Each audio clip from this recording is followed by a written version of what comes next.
Hey, hey, everybody. It is me, KMO. And I have zero prepared, so join me in the chat, ask me a question, give me a comment, give me something to talk about. You have the power. The power is in your hands. Exercise it. Greetings and salutations, says Patrick Bateman. Now, is that your real name, or was that the name of the Christian Bale character in American Psycho? Or something that I haven't mentioned. And Hayashi Sugihara. How's Rose? You know, we can start with that. How's Rose? Hey, everybody. In the control room, that is, everybody. Go ahead and go to the laptop here. Check this out. Rose sent me these just today. So this is a lake kind of near where she lives. Actually, not where she lives, where her parents live. North and a little bit west of Cebu City. Considerably north and a little bit west. So this looks like a river, right? Like a bend in the river, but actually this is an island in a lake. And so she took some pictures of pretty flowers and the sort of pontoon shelter on the lake. More pretty flowers. Coleus. Nice lunch they had there. More flowers. These are all taken with her iPhone 6. I think she takes good photos. So obviously she didn't take this one. I think probably her sister did. There's Rose herself. Island in the Lake Bar and Grill. Buswang Lake. Check it out on Google Maps. There she is. So Rose is doing well. She is visiting her parents in the province, as they say. Normally she lives in the city. And what else? I've gotten Rose into crypto. She's actually putting her own money into things like, well, I give her money for Bitcoin and Ethereum, but she's putting her own money into altcoins. I probably shouldn't say which ones, and it's just as well because I can't bring them to mind right away. Other than DOT. I highly recommended DOT. I think DOT's going places soon, like in 8 days, 9 days. All righty. How's your fasting going? It's not.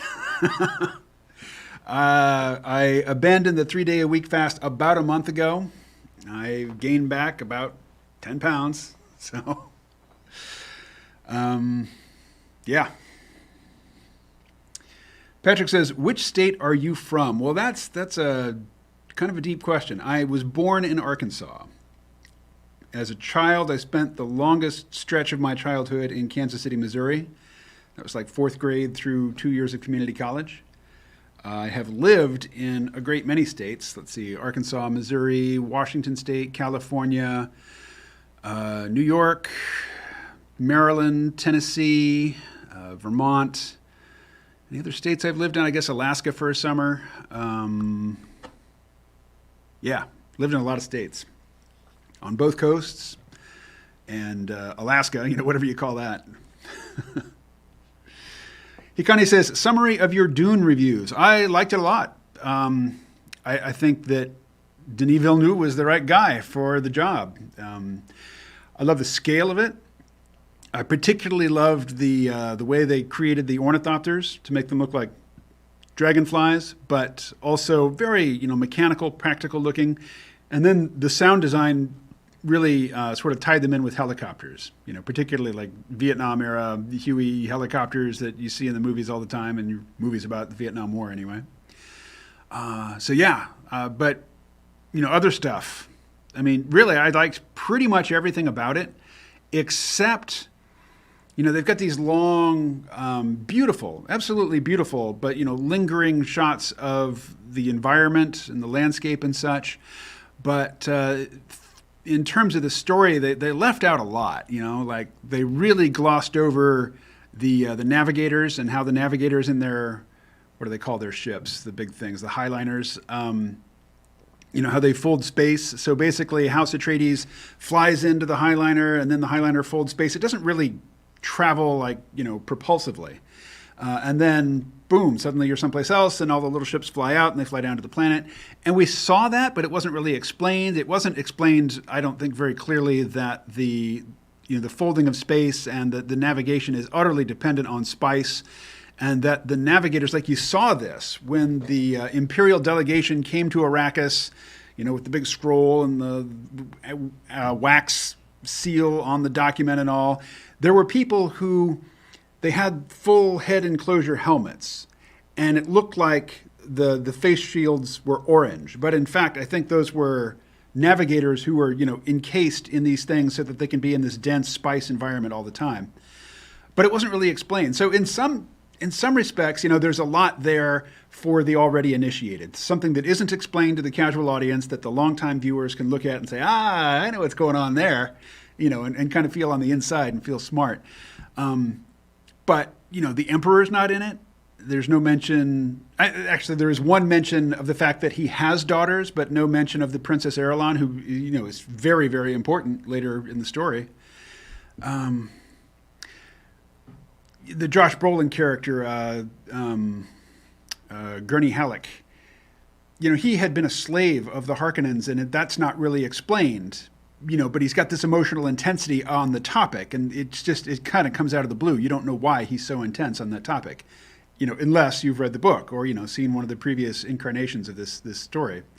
So, little pieces of it, but I think you have to do that. In order to pull off a successful screen adaptation of Dune, you have to pick and choose between the various elements. You can't put everything in. And, there are certain scenes which are super famous you can't leave out, like the Gom Jabbar scene, which I thought they did that perfectly. That was perfect.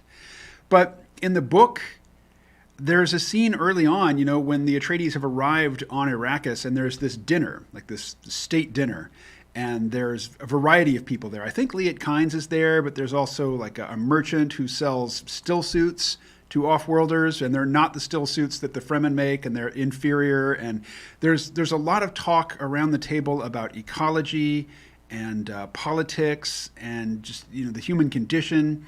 And there's a lot going on below the surface in that scene. And I think every single adaptation, except maybe the 2000 miniseries on Sci-Fi, but certainly the two screen adaptations have skipped that scene. And that's such a pivotal scene in the book for me, in the early part of the first book. So I was kind of disappointed that one got skipped over again. But in general, I think it holds together. It's certainly gorgeous to look at. The performances are fine. I mean, some people are bent out of shape about Zendaya, whatever her name is. And I don't know anything about her, other than the fact that she's an actress and she's been in the Spider-Man movies and she's in this. And I have no reason to be bothered by her, but I think there might be some, social buzz around. I don't know. Some people are really upset about her. I don't get it. I've read or heard that she was only on set for 4 days.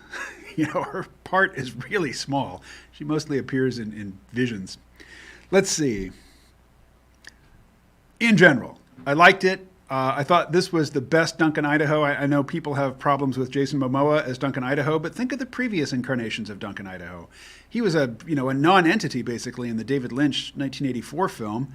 And, he doesn't really stand out in my memory much from the Sci-Fi miniseries, series plural, the 2000 and then 2003 they did Children of Dune. So I think this is the best Duncan Idaho we've seen so far, which, he's the only character that appears in every single book. Spoiler for people who thinks, that he's dead and gone for good. Let's see. Damn, those are nice photos. Yeah, like I say. iPhone 6, and she's got a good eye. She's got a cookie baking business, and she takes pictures of her cookies. They look great. But let's go to Rose's Instagram. Let's see. Zenial.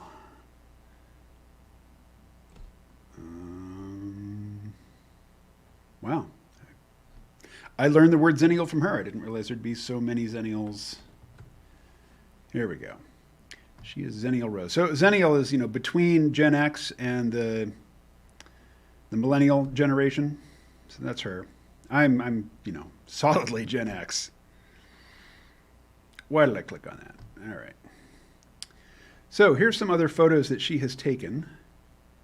Like, She looked up a recipe, she made this food because they had bananas around, and then she took that picture. Is that not a gorgeous picture? Different ways to prepare bananas. You know, look at that, the different colored wax paper, or, baking paper. Parchment, I guess it is.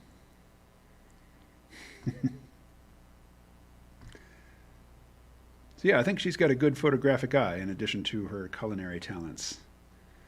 So we need to get her a good phone too.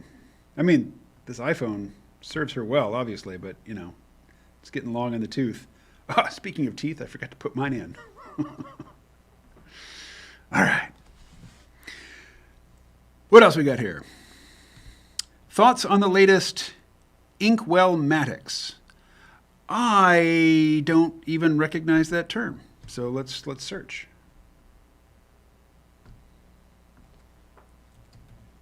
Inkwell-matics.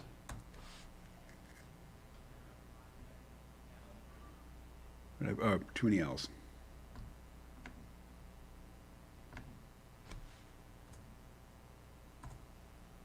Too many M's, too. Just throwing in letters left and right.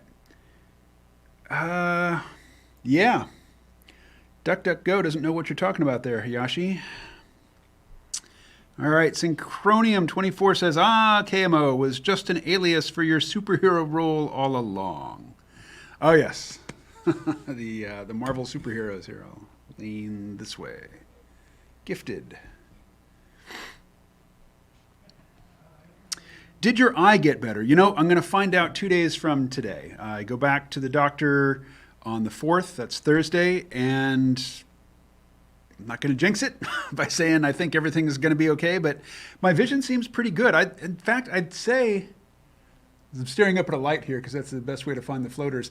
I've got fewer floaters now than I did before I got the laser surgery, and I've had the floaters my whole adult life, so I don't know. It seems like my vision has come out better as a result of that, emergency situation. But again, don't tempt the gods with that kind of talk. I'll find out more on Thursday, tell you next week. Let's see. Oh, Dune lore, ears perk up. Yes. I have, I'm going to switch topics here. I'll come back to Dune if other people talk about it, but I want to go over to Warhammer 40K. I've probably never mentioned Warhammer 40K in any live stream or any podcast or anything, but I realized the other day, I was trying to remember, when I first got introduced to Warhammer 40K, and I remember back in the early to mid 90s, probably like 93, 94, I didn't have a PC. I didn't have a computer of my own, and I was a grad student at the University of Missouri-Columbia, and I spent many hours a day in the computer lab on Macs doing early internet stuff like, Usenet news groups and that sort of thing.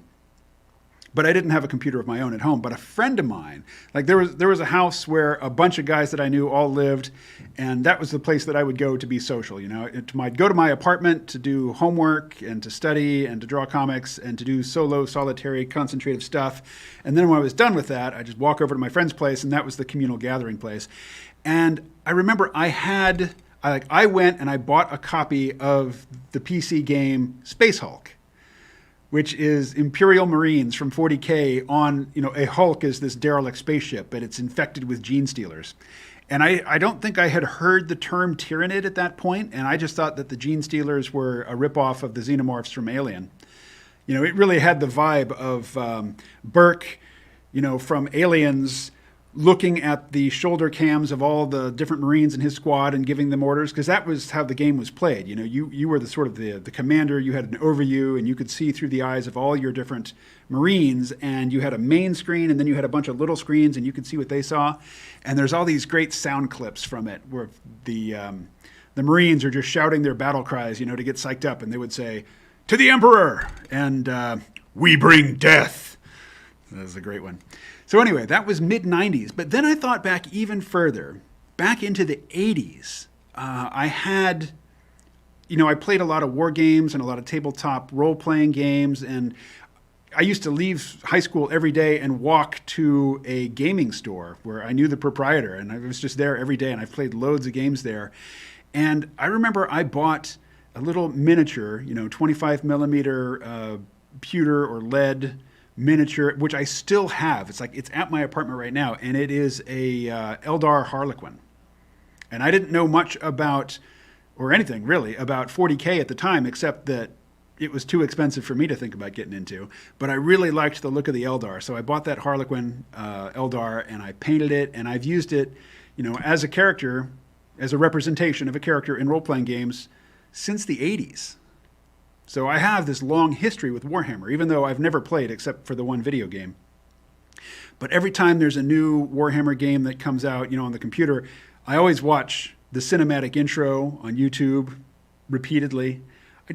And now these days, there's lots of YouTube channels where people are just explaining the lore, or there's a guy called A Border Prince who I guess without permission, but he just, reads various pieces of Warhammer fiction, and there's so much of it. It would be very difficult to read the whole Warhammer 40K canon of novels. But I go to sleep most nights listening to a 40 Hammer lore video or, a dramatic reading of a story. And it's a super, super dark universe. I mean, the whole grim dark trope comes from Warhammer 40K. Their tagline is, in the grim darkness of the far future, there is only war. And yet it never affects my dreams. It never puts me in a bad place. It's just this weird sort of comfort that I can take from immersing myself in this super dark, ugly, vicious, brutal world. Go figure. Okay. What else we got? Ed says, I'm feeling flush from my crypto gains, so I invited both my daughter and her new boyfriend to see Dune in the theater. I saw Dune in the theater. I saw it on TV first, and then I went and saw it in the theater. I'm glad you're feeling flush, Ed. That is excellent. Good news. Yeah, I don't know who in the chat here or watching is really interested in crypto. I know a portion of my audience is allergic to the topic, but it's nice when numbers go up. Alrighty, Synchronium says, I thought the bananas were orange chicken at first. No, they are bananas. Ed says, Rose must find a business that can scale globally via the internet. Yes, I agree. And as I say, I think she's got a good eye, a photographic eye, an artist's eye for the food. So I'm thinking some sort of, something where she's selling information about food and images of food and inspirational, content about food rather than actual food. Because, as you say, scalable, internet. Edward, is the BF a Chad? Ooh, all right, Ed. Let's see. Ed responds, the BF is mildly autistic, so he is free of the cultural programming that prevents his generation of males from confidently approaching ladies. Interesting, but probably no. Alrighty. Patrick says, you're a 40-year-old boomer, KMO. I am actually 53. I am not 40 years old, haven't been in quite some time, but I'm definitely Gen X, raised by wolves. Incel Maddox, says Hayashi. So, what was the original question? He asked... I was looking for a word and it was misspelled. Oh, Inkwell Maddox. Thoughts on latest Inkwell Maddox. So now the actual question is thoughts on Incel Maddox. I like First. I like to talk to First. He's a good guy. I don't take in every episode. It's long, Those things go 2 hours, 3 hours sometimes. I just don't listen to them all. So I don't know what the topic is on the latest Incel Maddox. And certainly have no take on it. Alrighty. Hayashi Sagura says, or Sugihara, sorry. Oh no, that was Ed saying that. Hikani says, our friend Mike Smith is a BJT fan, of Warhammer 40K as well. What is BJT? Big something time, right? Control room? BJT, what's that stand for? Ask Colin.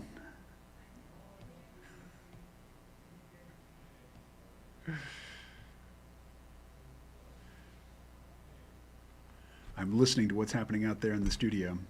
All right, I'll keep talking. Down with the Emperor, says Patrick. Big. It's a typo. Oh, okay. It's actually not an acronym. It is a typo.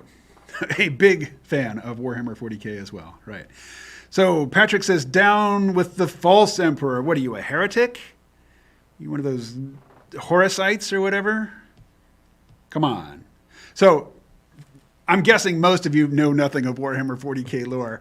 The Emperor of mankind is worshipped as a god, but that's not what he wanted. But he was badly hurt in a fight with one of his sons who turned on him, and basically he's confined to his golden throne where he is a corpse, but he's also still alive, at least in spirit.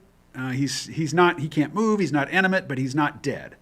And so the Emperor is this immortal being who, long before the technological age on Earth, there were a bunch of different shamans who in their shaman trances got together and said, hey, why don't we all kill ourselves at the same time so we all come back at the same time as one big uber soul. And so they did that. And that one big uber soul is the Emperor of mankind. But for thousands of years, he kind of lay low. And then things got ugly and he had to step up. And then for a very long time, thousands of years, he is this gorgeous being. He looks like an angel. I mean, he's got these long locks. They're usually portrayed as being black, but sometimes they're blonde. But he's got this golden armor, and he's just this beautiful, radiant, godlike being. And then he gets the absolute crack kicked out of him, and he's if he were anybody else, he would be dead. But now he sits on the golden throne, and with his spirit alone, he's keeping alight this thing called the Astronomicon, which is this beacon that allows warp travel by human ships, and he's also keeping this gate on Earth closed that would otherwise open up to all these demons that would come in and destroy the Earth. And so he's still fighting the good fight, even though he can't move, and he's looked better for sure. He's looked better, but he also requires that 1,000 psychers, psionically gifted people, be sacrificed to him daily. 1,000 a day. It's like one every 90 seconds or something like that. I mean, so constantly people are sacrificing their lives to keep the Emperor in this undead, half-dead, pretty awful state. But there's the ultimate dead man's switch on the Golden Throne. If he ever does die, a planet buster, I don't know if it's a nuke or what, but a huge bomb goes off that destroys the Earth. But if he did die, people think he would come back. He would be reborn into a whole body, and he might, in that instance, be better off to defend mankind. But stuff's bad. Everything in Warhammer 40K is bad by design. Everything is grim and dark. Grim dark. All righty. There you go. More Warhammer 40K lore than you probably ever cared to learn, unless you're Mike out there in the studio. Synchronium says, when I looked up reviews for Warhammer 40K games, it was just a bunch of people spamming, from the moment I understood the weakness of my flesh, it disgusted me. Interesting. So Warhammer 40K is owned by a company called Games Workshop, and they are hated now by their own fans because they've gotten really greedy and really lazy. And there was this absolutely brilliant, I think 5-part YouTube series called Astartes or Astartes. And it's about these space marines, and it's in the Warhammer 40K universe, but it's all made by one guy, and it is just amazing. It is so well done. It is perfect. Really, it's perfect. And Games Workshop hired him, brought him into the fold, and I don't know what they're doing with him, but nothing nearly as good as Astartes has come out, since they hired him. But they basically took him off the market. But they've started coming down on fan projects, Fan projects are just free advertising. I don't know why you would ever punish your fans for for devoting their time and their effort and their talents to promoting your intellectual property. But Games Workshop has gone that route. And the miniatures that they sell are horrifically overpriced, but now we have this thing called 3D printing. You can print your own miniatures. And so, Games Workshop is at war with the people who want to play their tabletop war game but don't have hundreds or thousands of dollars to devote, to acquiring the miniatures. So lots of folks who love the lore and love the games hate the company. What else we got here? Ed posted a link. Sorry, I can't follow the link. I could. I'm not gonna. He kind of says, at Patrick Bateman, not me. I would love to get into it, but I have no artistic talent of friends to play with. Hey, KMO, you get a chance to look up Darkest Dungeon 2 yet? Yes, I did. So I've played a game called Darkest Dungeon at my brother's place in Arkansas a few years ago. And it's a fun game. It's a compelling game. But for me, what I like best is the art style. And the art style is continued in Darkest Dungeon 2. So I don't know that I'll ever play it. I think it's probably for consoles. I don't have a gaming console, but I sure like to look at it. Another neat thing about Darkest Dungeon is that, in any sort of adventure game, role-playing game, whatever, your character gets stronger over time. And that's true in Darkest Dungeon as well. But at the same time, it's got a Lovecraft themes to it. So it's all, mankind is best left in ignorance. The more you learn, the crazier you get. So your characters, as they're getting stronger from fighting creatures, in the dungeons, they're also going crazy. And their crazy manifests itself in different ways. But eventually they get to the point where they're so crazy that they're unusable and you basically retire them, but they're also badass at that point. So that's a neat twist. I like that. Hayashi Sugihara says, nah, I'd like to hear your crypto talks. Have her do OnlyFans. He. There you go online biz. Okay, so yeah. Rose just turned 37. I think she has passed the OnlyFans demographic, and that's also not her personality. So that ain't gonna happen. The Emperor is a terrible daddy. I have to agree. The Emperor, not a good dad. Not a good dad. Ed says, I think that the UN climate change conference that is taking place right now in Glasgow, Scotland, is very, very important and worthy of your attention. Or worthy of our attention, says Ed. And yeah, could be. So this is what, COP 23? I don't know. COP is what, convening of the parties? Maybe they'll hash something out. Whatever they hash out, whatever plan they come up with, there needs to be a realistic implementation. And if there's not, it's just like any other Save the World scheme that goes like this. Everybody who's currently acting in a selfish, short-sighted, factional way needs to wake up and get beneficent and benevolent and, think pure thoughts and not really behave like a human being anymore. And, plans that depend on people not acting like people are you can pretty much ignore them. They are not going to affect the world. But I don't know that that's what's happening at this current meeting, although I have my intuitions. Ashmain Bravo, who I don't think has commented before, says, are crypto coins and NFTs in a bubble, or is the price going to continue to rise indefinitely in the long term? So no, prices won't continue to rise indefinitely. There are bull markets and bear markets. We're definitely in a bull market right now. There will be a bear market. Prices will come down. Just look at the years-long performance of Bitcoin, and you can see it has peaks, it goes down, it spends long periods in the dumps, and then it climbs up to new highs where it rides high for a little while, and then it falls down again, and it's going to keep doing that. NFTs, I don't know. It seems like NFTs, the fact that these little like biopics, like these little 8-bit looking bio images are going for thousands of dollars, I just can't fathom that. I mean, it doesn't process cognitively for me that that's actually happening right now, but it is happening. Can it happen forever? Well, it doesn't seem like it could be happening for 10 seconds, and yet it is. So, how long does Tulip Mania last? I don't know. It seems like there's no, like with cryptocurrencies, particularly with Bitcoin, the main feature of it is that it cannot be counterfeited. It cannot be inflated into worthlessness. They're still being created, but they're on a creation schedule, and there will come a time when there will be no more Bitcoin created. There is an absolute limit on the quantity of Bitcoin.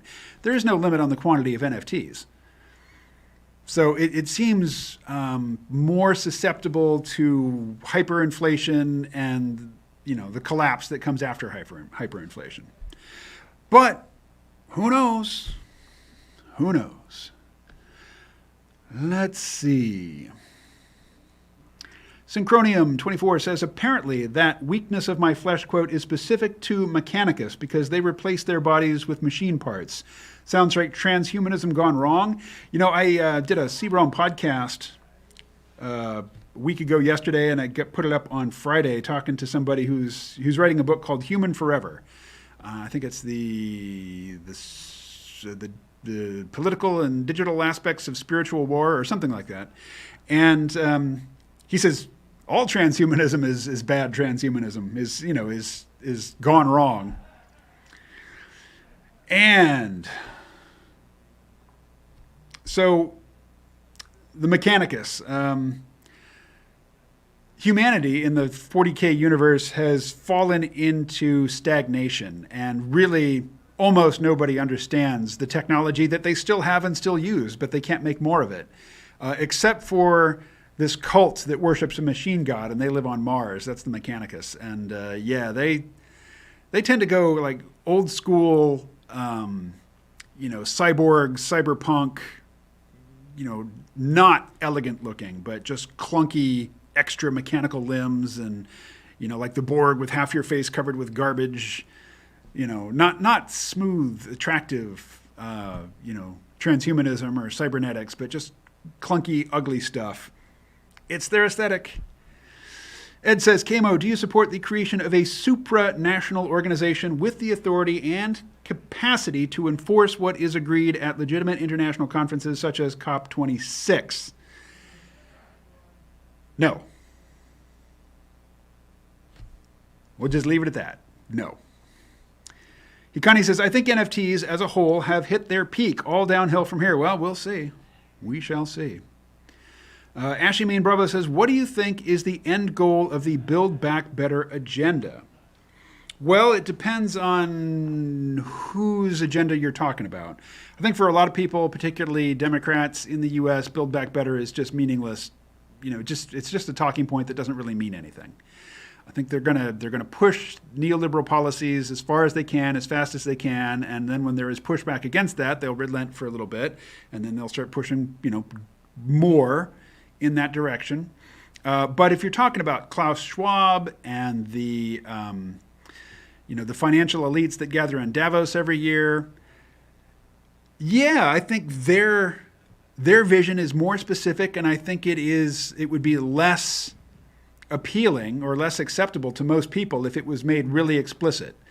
That whole I own nothing and I'm happy meme comes from this little vignette that they released about a woman, describing her life in some undefined near future time when she's, she doesn't own anything, she doesn't own the place where she lives, she doesn't really have any rights or any privacy, but at the same time she doesn't really have any problems.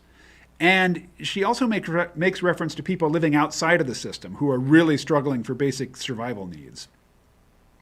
So I kind of think that the elites would like the rest of us to give up on our filthy materialism and our ambitions to acquire more and live in this very, simple way without ambition.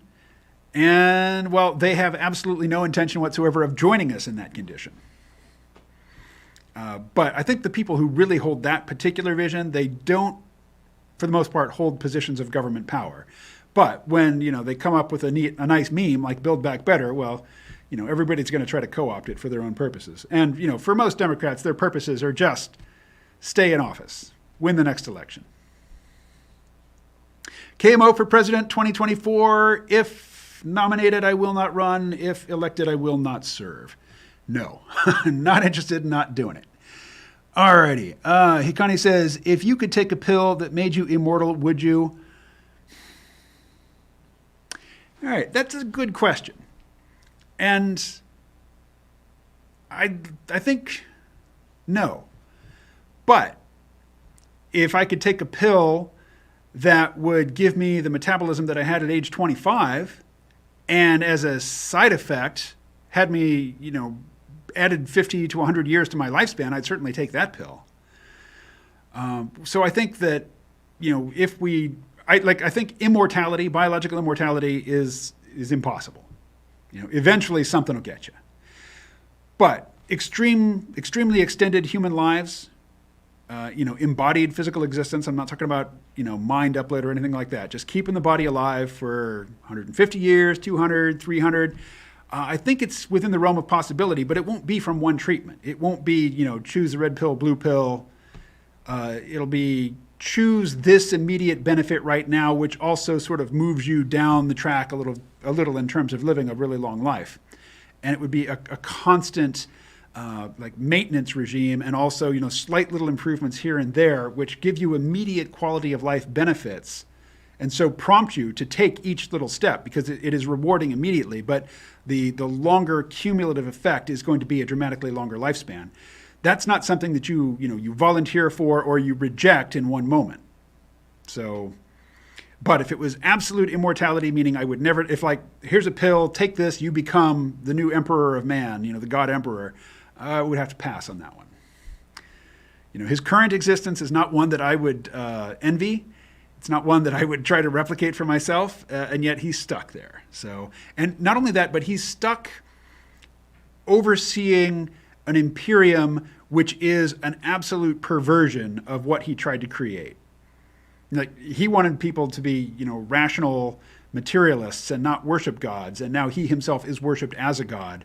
And people who choose not to do that, people who choose to exercise freedom of thought, the Inquisition comes down on them with torture or death, or, if they don't like the way you looked at them, they'll kill your whole planet.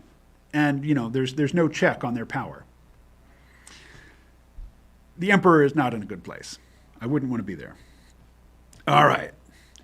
Patrick Bateman says, woke capitalism. Well, if that's your thing, you're in luck. There's lots of it. KMOs for Bellows Falls District 4 Town Councilor 2022. I don't even want that job. The actual job would be either select board or board of trustees. Don't want to serve on either board. Synchronium says, Edward, I think that's more up his alley. Yep. My alley is draw comics, make podcasts, once a week come over to the TV station and just jabber at a camera. That's my gig. That's my bag, as Austin Powers would say. That is my bag, baby. So, local politics. No, thank you. I mean, you have to participate to some degree. I mean, just talking to your neighbor in some respects is local politics. Patrick Bateman says, no pill for me. There's certainly the black pill, which I reject. I will not embrace nihilism. But then Curtis Yarvin, a.k.a. Mencius Moldbug, talks about the clear pill. And he started to write this series of 5 essays about the clear pill for, I forget which outlet. And then he discovered that he could just open a Substack and, make a bunch of money with his writing. So now all of his writing is for his Substack. And he never finished this series of essays. But the pill he was talking about was the clear pill. And the clear pill, I think, is the detachment from, either partisanship or even caring about the outcome. Like basically just taking an interest in watching as a distant observer. And just, not getting caught up emotionally in the factionalism or, the horse race or any of it. And I could certainly see taking that pill, the clear pill. And it would be that would be the natural default position, I would think, if I were to move to, say, the Philippines, where President Duterte has said, hey, if you want to come here, bring money. Do not think for an instant that you get to participate in politics. You get to have zero political opinions about the Philippines if you come to live in the Philippines. And, that's kind of freeing, right? It's like I'm not a citizen. I don't really live the life of the citizens. Most of them are very poor, except for a few who are much richer than I could ever imagine being. I look different. I talk differently. So, if I go to the Philippines or, go to someplace like Costa Rica or Panama or someplace where, old gringos like to go and retire because it's cheap and it's warm. But it's kind of late at that point in your life to try to get up to speed on the local politics anyway. You don't know any of the players, and you've got, like, you could say, hey, I'm Red Tribe at home, and I guess these people are the Red Tribe here, so I'll support them. But at the same time, wouldn't it be nicer just to go and learn to salsa or surf or just drink 6 nights a week or whatever and not worry about politics? Anyway. Hayashi says, well, I'm black-pilled but not nihilistic. Well, I thought those were synonymous. So you might have to educate me on the difference. And Synchronium says, so Yarvin is clear-pilled all the way to the bank? I think he said, and maybe it's improved since then, but I think he said that he makes as much from his Substack as a salary for a entry-level engineer. So entry-level engineer is doing pretty well compared to most people in the economy today, but not the commanding heights by any stretch. But yeah, I mean, we all got to get paid, right? And Yarvin's wife died fairly recently, and he's dating now, and well, gotta be able to splash some cash, right? Hikani says, I hate people who move to a new place and try to change the local politics to be like the place they left. Yes, like all the Californians moving to Texas, right? A la all the people from Massachusetts that moved to Vermont. Or people from California who moved to Vermont. Or people from New York who moved to Vermont. I moved to Vermont from New York City, but I'm not the kind of person that Colin's talking about here. Hikane is talking about here. Ed says, I lived in Taiwan, China, and India. Yes, as a non-citizen curiosity, life felt much lighter and easier while I was in those places. Yeah. I mean, I remember living in Australia and just not being remotely invested in their politics. But Australia is just nice. It's warm. People are pretty well off, materially. There's not the kind of desperation around you that you get here. All right. Hayashi Sugihara says, Edward, is your wife Asian? Well, I can answer for Ed. His ex-wife is Asian. Sorry, Ed, don't mean to smile at your, reference to your divorce. Divorce sucks. All right. I've reached the bottom of the chat. Get to typing, people. Give me something. All right. Ed says, my ex-wife is Hakka Chinese via Mauritius. So a more detailed answer to my spilling the beans on Ed's behalf. Hikani says, I was thinking about moving to Russia. Thoughts? Well, what to say about that, really? I know a guy who lives in Russia. He was born there, but mostly grew up here. So he speaks both Russian and English fluently and has since childhood. So, he can move between the two worlds pretty easily. It wouldn't be as easy for you. Russia, I guess you're liking the idea of Russia because they're culturally conservative, which they are. They're definitely culturally conservative. There are aspects of the American system that I think you would miss. They're, as far as I can tell, completely non-ideological now in Russia. They certainly they're not pushing communism or any sort of ism, really, except maybe just, personality-based authoritarianism and the worship of the God Emperor there, being Mr. Putin, who has been in office for a good long time, and I think he shall remain there for a good long time. The Russian people, not everybody who lives in Russia is Russian. There are lots of ethnicities, non-Russian ethnicities that live in the confines of the nation state of Russia. And a lot of those ethnicities have high birth rates, but the Russian ethnicity has a very low birth rate, below replacement level. So they're dying. They're dying out. Maybe dying out is too strong. I mean, catastrophes aside, there will still be Russians in 1,000 years, speaking Russian, doing Russian things in Russia. But there'll be a lot fewer of them compared to the other ethnicities around them. But I don't have any strong opinions. I mean, I don't desire to live in Russia myself. I wouldn't mind living in some former Soviet territories, like Estonia sounds nice, or heck, I would consider Georgia.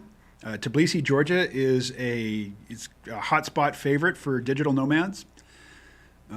Even Nagorno-Karabakh's kind of hot right now, but I would go to Azerbaijan, Armenia. These are all places that I'd like to visit and possibly live for a period of time. So I'd be curious to hear what it is about Russia that attracts you. Let's see. Ed says, or no. Hayashi, speaking to Ed, says, nice, man. Sorry about the divorce. Yeah, divorce. Man, if you've never been through it, it's really hard, I would say impossible, to understand what a devastating, emotional event that is, particularly when there are young children involved. All right. Ed says, you and I have recently passed through the hump of middle age, i.e. starting to go down the other side of the hill. You are internally orienting yourself. Oh, how are you internally orienting yourself for those latter decades of your life? At this point in my life, I know that if I exercise discipline in my diet and if I, make an effort to get enough exercise, I can still improve my physique and look younger than my years. And, the older I get, the less true that will be. And I have this notion that eventually I'll pass a threshold where I just don't care. I'll pass a threshold where I'll remember being 50 and think that was when I was young. But at that point, there's no getting around the fact that I'm old. And I might as well just embrace it and, take absolute joy in complaining about my back and my hips and, all the little aches and pains and not holding my stomach in anymore. And, or maybe, medical technology will advance just enough that the treatments that will allow me to look youthful and vigorous will be just slightly beyond my means, so that I either have the choice of sacrificing other things in life in order to maintain that, and in the process maintaining the anxiety about looking good, or just let it go. But, at 53, I'm in this weird position where I look around and I see other people who are my age who look much older. At least I think so. And I was watching a Critical Drinker video today, and he was comparing old Star Trek to new Star Trek, and I was reminded that in Star Trek II, The Wrath of Khan, Kirk is feeling all maudlin because he's turned 50. And I realized, wow, I'm older than Jim Kirk was in The Wrath of Khan. Because I was a teenager when I saw that, maybe even a preteen. It came out in 82. I think I was 14 then. Anyway, yeah. I'm 2 years younger now than my father was when he died. And he died of suicide, so, it's I have no reason to think that I'm going to keel over dead in 2 years, but yeah, I know it's not answering your question, Ed, but that's the direction that you pointed me in. Hikane says, at least they'll leave me alone as long as I don't question Putin's election. No, you can still get robbed in Russia. I mean, people can get angry at you for very personal reasons and want to cut your throat or beat the crap out of you. I mean, it's not paradise. Ed says, you and I have recently... Oh, yeah, I read that. Asking for a friend, says Ed. Can confirm. Have heard good things about Tbilisi, Georgia. Yeah. I mean, there's a whole genre of YouTube videos, for places where you can go and live on the cheap and live well. And Tbilisi, Georgia is one of those places. Vietnam, definitely near the top of the list. Philippines. Alrighty. Well, there's nothing in the chat. Oh, there we go. Hayashi to the rescue. Are you a programmer? No. You look like one. Lol. Not that it's a bad thing. When I got a computer early. My first computer was an Apple II Plus. And I did a little bit of programming in BASIC, and when I worked at Amazon, I did a tiny, tiny little amount of programming in C++, but for the most part, no. I mean, most of the programming I've done in my life is HTML. So no, I'm not a programmer, not a coder. Couldn't make a living coding. Let's just put it that way. All right, that's the bottom of the chat. I'll just stare at the camera.